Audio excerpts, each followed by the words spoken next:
Hello and welcome back to another video review, this time for Transformers: Age of Extinction. Please like and subscribe if you want to see more reviews like this, and please leave a comment below letting me know if you enjoyed the film or not, and please let me know what I can do to improve my videos / reviews.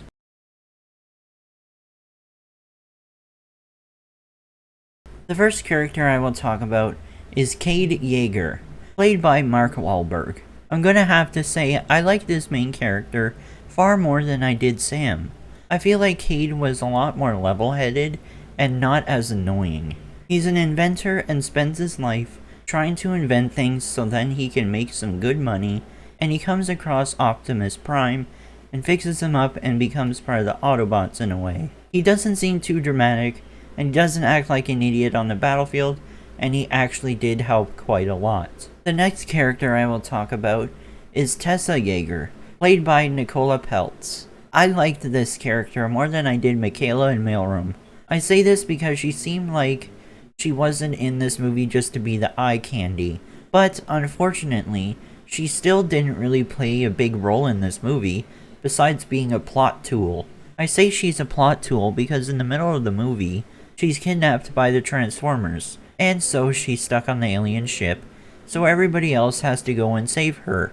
But if she was never captured, they would have never gotten on that ship, and probably would have never messed things up for the enemy, and Optimus Prime would have probably not been saved at all.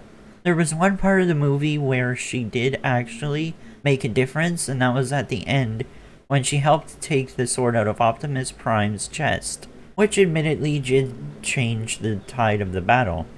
In the end, her character was much better than the other female counterparts from the other movies. The next character I will talk about is Joshua, played by Stanley Tucci.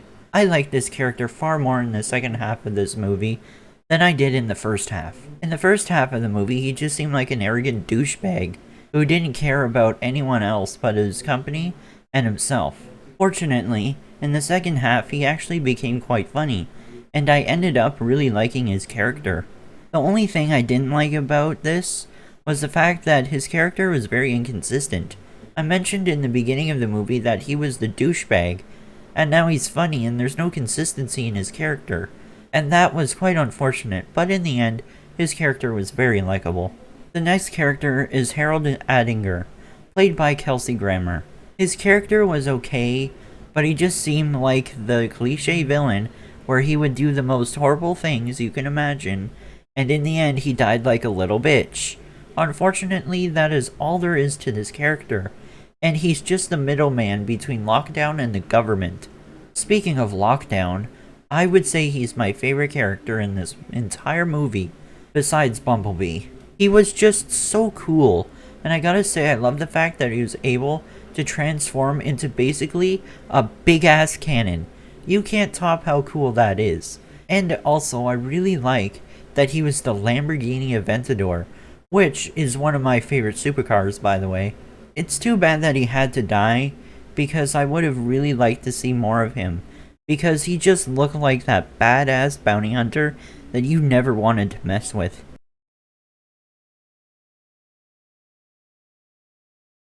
So what are the good parts about this movie? Well, not that much. The only real thing that I can think of that is good about this movie is the fact that the characters are a lot more likable than they were in the past 3 movies. The first part of the movie was really well done, because they introduced us to the characters properly, and what their motivations in life were, and to be honest, the human story in this movie was better than I thought it was going to be. I thought that their character stories were better, because they showed us what they wanted in life, and they didn't make the characters annoying either. Unfortunately, that's really the only good thing that I can say about this movie, because everything else was just different, and not in a good way.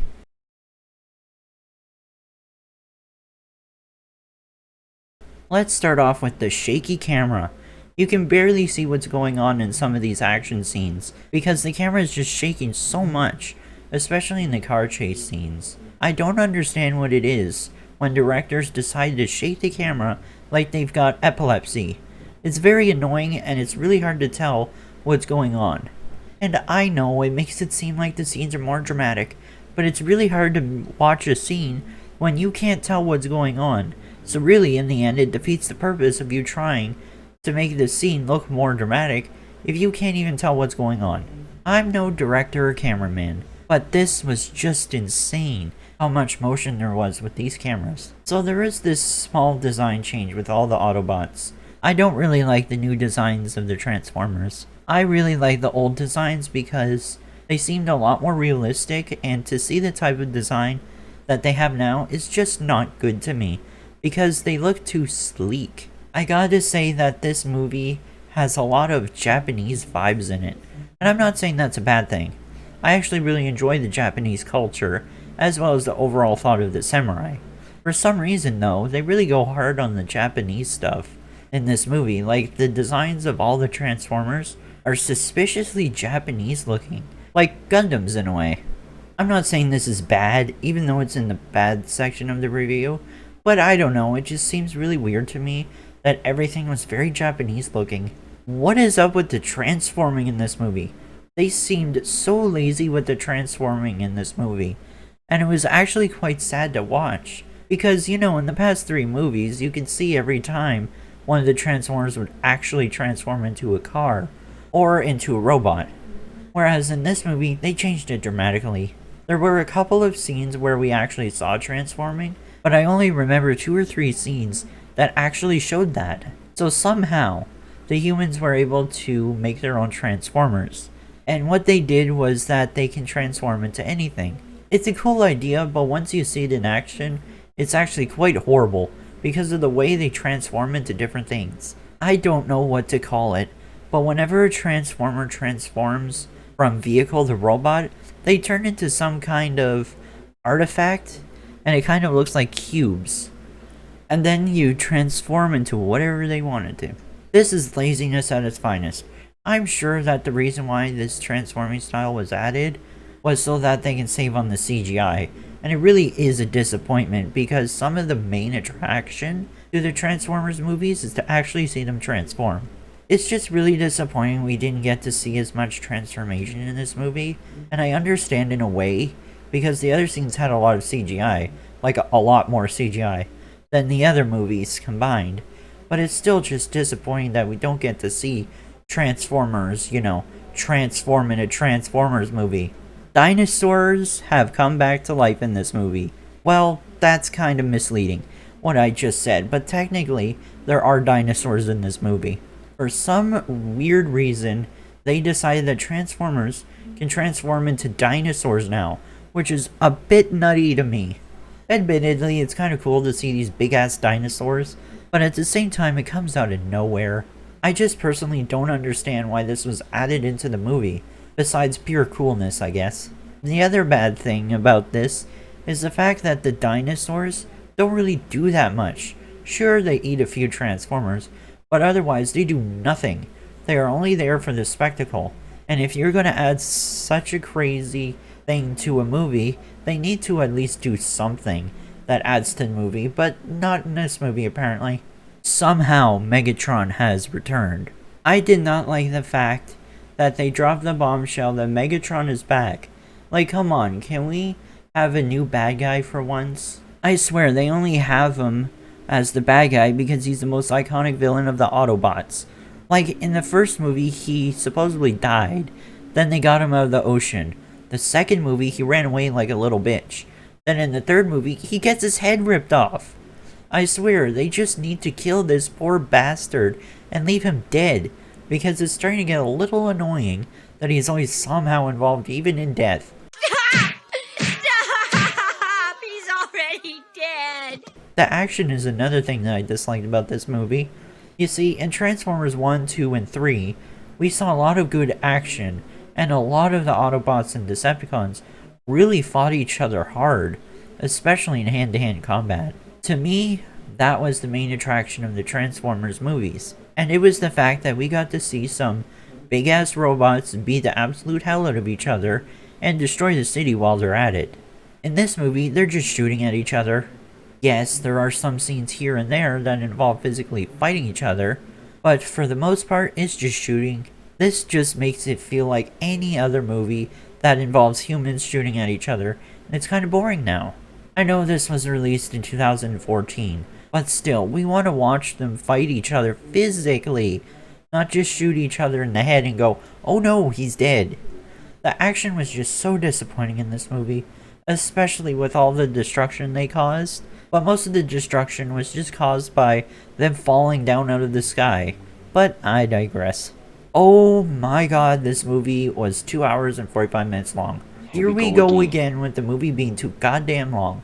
The first two movies were very long, and the third one was actually a good length, mostly because the story was actually pretty good, and the action was also well done, but in this movie, the first half is pretty good, then the second half just drags. It is really too bad, because I thought this whole movie was going to be entertaining, but in the end, I was dreading it, because I was thinking, what stupid thing is going to happen next? And I just wish that this movie had more substance with the amount of time that there was in this movie. I don't understand why these movies had to be so long, and I really wish they would stop making them so long. I'm not saying that there's something wrong with having a long movie. No, not at all. Some of my favorite movies are actually really long movies, but that's because they build up the characters properly. They have a great climax, and the movie ends very well. In this movie, they start building up the characters really well, and then they just rush into the action, and they just have action for more than half of the movie. And again, there's nothing wrong with that, but when the action is lackluster and kind of boring, that's when I draw the line and say, okay, this movie is too long now. That's the one thing that is wrong with the Transformers series, is that their movies are just too long for such a little amount of substance.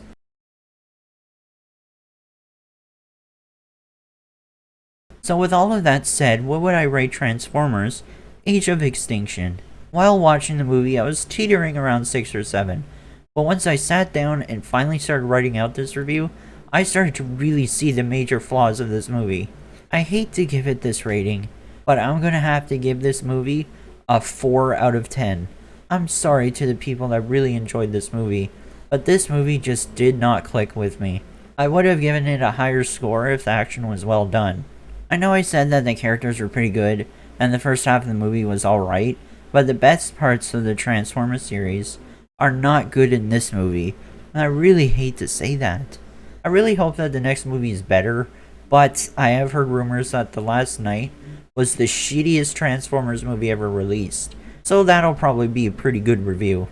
I know it seemed like I was a bit harsh on this movie, and I feel that too, but at the same time, I really like the Transformers series. It just sucks to see a movie like this, but I'm done rambling about this movie. Let me know in the comments section below, and tell me what you thought about this movie, and don't be afraid to let me know if you liked it. And please consider liking and subscribing if you want to see more reviews like this. Thank you all so much for watching, and see you in the next review.